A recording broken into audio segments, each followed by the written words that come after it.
I met a Gypsy.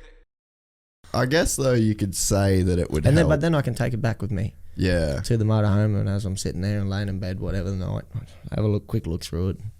Yeah. Have a little bit more so that it's fresh in your mind when you go to bed, so you're sort of thinking about it. And what sort of subconsciously. What sort of shit can you learn? Just like braking pressures. Just braking pressures, lean angle, how much power they're using. Also, you can see how much their torque map is, so how much power they're allowing to put through the bike. So you can have your grip like that, but if the bike's only programmed for 60% torque. So are you pretty much like full throttle all the time? No. So you're managing it, because if you're full throttle all the time, everybody's going to be on the same fucking limit. Yeah. But you can have it too much where it allows you to have too much, and then you overspin. So the best thing is like 5% spin is ideal. Yeah.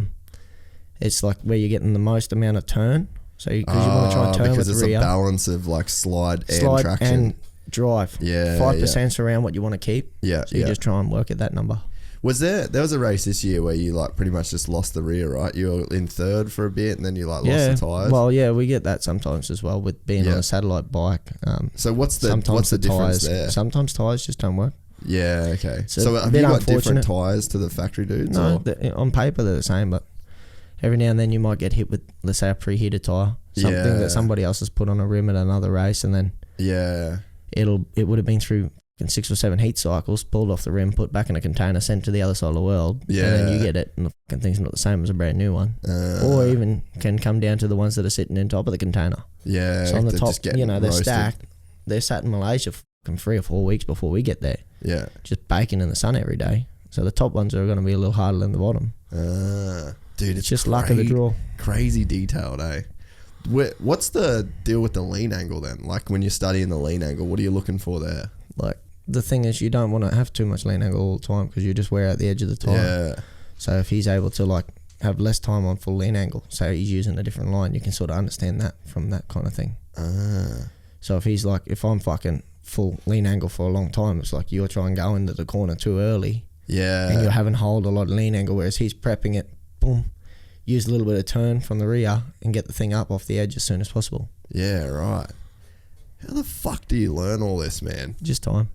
So that takes time. That really. But see, some of these Spanish kids are doing it since we were groms riding around the paddock in fucking Townsville. 6, 7, dude. It's unreal now. Franco's seen it firsthand. You've seen what those kids are like in Europe.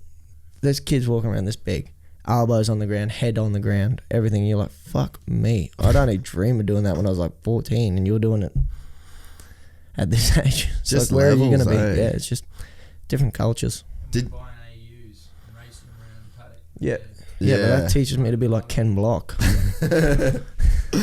Dude, it's so gnarly, like the nuances when you break it down, like the tiny, tiny levels at which you can gain just fractions here, tenths there, saving some tyres, saving some fuel, more power. Like, it just seems like endless, the amount of shit. It is. And you never get a perfect setting. There's always something you can change.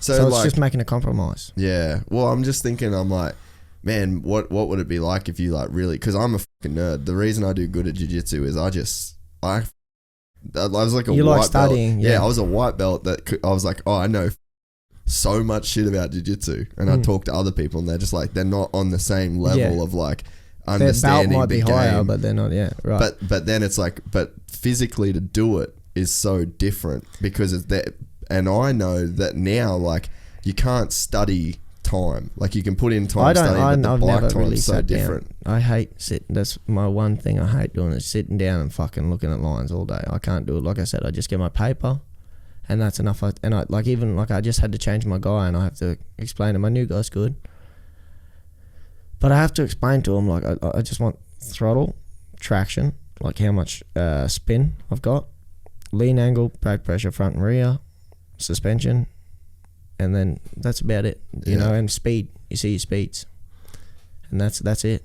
Can you get a lot faster over a weekend? Yeah. Or? Well, you do, and the track's always getting better as well. So just because there's more rubber down? More rubber, it's becoming cleaner. Yeah. So like... It always is like that. But then on Sunday, the track for the race is always different. So we always have to soften the bike before a race, because all weekend it goes Moto 3, Moto 2, Moto 3, MotoGP, Moto 2. And then generally on Sunday it goes Moto 3, Moto 2, MotoGP. And the Moto 2s go out there and they're on Dunlop as well as the Moto 3. But the Moto 3 don't leave any rubber or take any. Yeah. But the Dunlops basically sweep the track clean of any rubber. So Really? the track for Sundays always Slippery. very low grip, especially in the first probably quarter of the race. And then that means you got to soften the bike to try and get more Trying to traction. allow, to get some grip. Yeah. So the dudes like Lorenzo and Valentino and those dudes, is there any guys that are in the pits? Because I'm fucking MotoGP retarded. Like, I don't know that much shit about it. But are there guys in the pits where it's like, yeah, they're like full gnarly data dudes. Like, they're super. Valet is, he's, I think, well, from what I gather and from what I've heard, I don't know because I'm not in the box with them. Yeah. But they like Valentino. I know my Pecco, my teammate, Francesco Bagnaia, they like to sit down and look at the lines, but it doesn't interest me. The squiggly lines. I fucking love it, eh? You're just out there on podiums and shit talking about squiggly lines. Got my paper. I just get my A4 bit of paper and I'm good. Like, I get enough information out of that. I can see. And you're only limited. You can just lose yourself if you start looking at it too deep. That's my opinion anyway. Yeah, I just need to know the bare basics. I'm not a fucking engineer. I know that. I've no qualms. I'm not a guy who builds bikes. I'm a guy who rides bikes. Yeah. I don't want to be a setup. I don't want to tell you what you need to build. Yeah. I will tell you what the bike's doing and what I feel it needs to do. Yeah. That's it. I'm not there trying to invent the wheel. Yeah. Because that's not my position. Yeah. This guy's been in university and done everything that he knows how to set that up. Yeah. That's why it's hard to know, because most of these guys have been, but some you can just work with and some you can't. Yeah, yeah. Yeah, it makes sense. So do people know what you're doing for next year yet? Next year's just the same thing. So you're on Pramac. Pramac, same thing, but on the 20 bike. Yeah. I'm starting to lose dates I know, here, eh? yeah. Fuck, it's bad this time of year. It is, eh? But on the 20 bikes, on the latest model bike. And so were you not on the latest model bike? No, I was this year. Yeah, okay. So same thing. Yeah. But really took me to mid-year to sort of understand, and then also with the new development parts and stuff like that. So the 2020 bike looks awesome. I got to ride on it one day in Valencia, and it feels good. I'll try it again in Sepang. Yeah.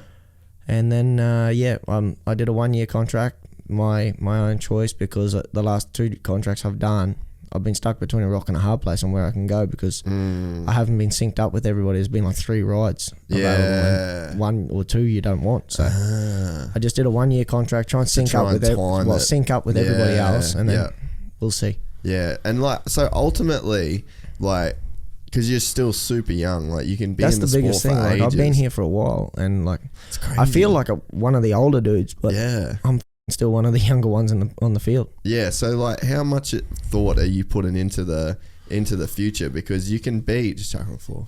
Sorry. Yeah, because you can be in the sport for so long. Yeah, well, that's the thing. I mean, I look at guys like Valentino, but I don't want to be there till I'm 40. Yeah, I was gonna say, what's good for you? What do you want? I'll be happy if I can race till I'm 30, maybe some more. I can love riding motorbikes, but I'd like to go and do something different. Yeah, what would you do different? Don't know. Think something like that. I don't know. Think's on my bucket list for sure.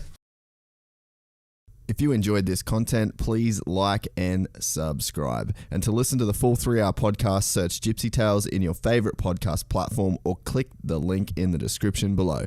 Gypsy Gang.